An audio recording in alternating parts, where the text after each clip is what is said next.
Okay, Biden's border collapse. It's triggered this. 4 straight months of record highs in illegal border crossings and more. Fox News' Bill Malugin is in La Jolla, Texas with the latest. Bill.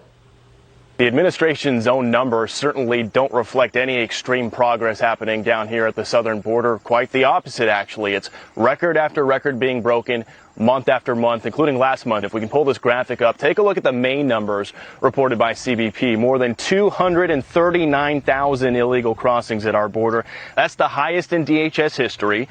There were 100,699 Title 42 expulsions, representing only 42% of the total. And there were a staggering 14,699 unaccompanied children in May. That's up 21% over April. There have now been more than 1.5 million illegal crossings at our southern border since fiscal year 2022 began on October 1st. That is a 65% increase over the same time in fiscal year 2021, which set the record. Just to wrap it up, back out here live, a high-level CBP source confirming to me that since the beginning of fiscal year 2021, there have now been more than 800,000 known gotaways at our southern border. Just to give you perspective, that is a population the size bigger of the city of Seattle slipping past our border agents since the beginning of fiscal year 2021.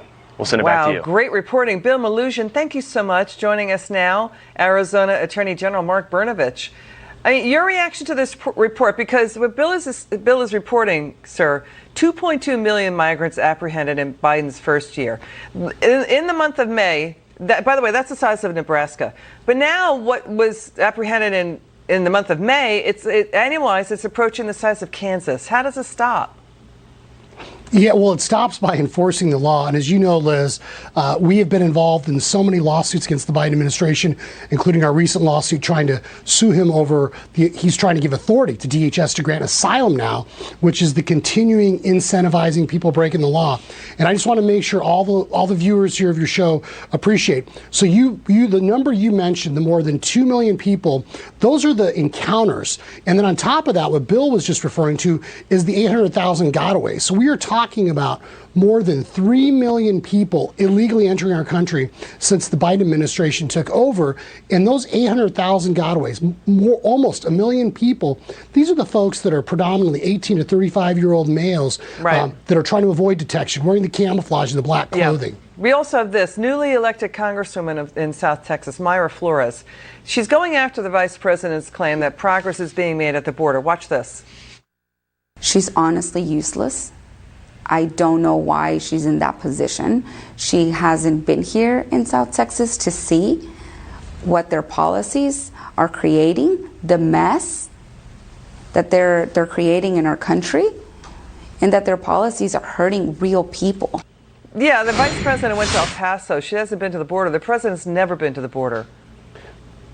Yeah, you know, just this past week, Vice President Mike Pence was here in Arizona, and it's a sad state when a former vice president makes more visits to a border state than the current president or vice president. And the reality is no one along the southern border wants to even see the vice president anymore, except maybe the cartels, because they want to thank their hero in person, because the cartels are the only people now that have become empowered as a result of these failed policies. And one thing, Liz, we should all remember, more than 1,000 pounds of fentanyl just this month. Got it. We also have this. The National Police Association filed a FOIA lawsuit, Freedom of Act lawsuit, against Homeland Security over that Border Patrol whipping incident. They're saying that Homeland Security allegedly is sitting on information that proves the White House is making false accusations against Border Patrol in that Horace Raines whipping controversy. There's no proof that they were whipping anybody.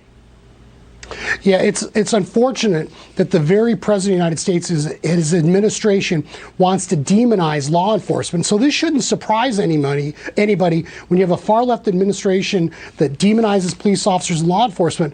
That is what they're trying to do now with Border Patrol agents. They're trying to demonize and demoralize the very people trying to secure our border that are being overwhelmed by a lack of resources and a lack of enforcement authority by the Biden administration. All right, Mark Brnovich, it's great to have you back on. Will you come back again soon, okay, sir? It's good to see you.